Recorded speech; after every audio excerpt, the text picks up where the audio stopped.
ما هي الحشرة التي خلقها الله من الزجاج؟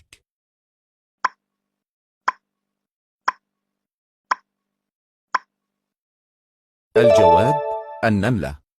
لا تنسى تخلي قلب للفيديو لو إجابتك صحيح. ما هو الحيوان الذي له 3 قلوب؟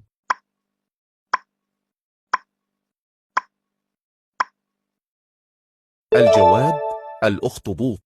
ما هو أسرع طائر في العالم؟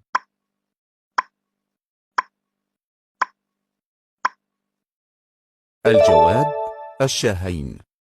ما هو أسرع حيوان في العالم؟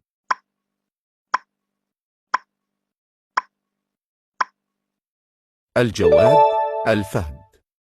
لا تنسى تخلي حركة لإكسبلور لو إجابتك صحيح. ما هو الحيوان الذي لا ينام؟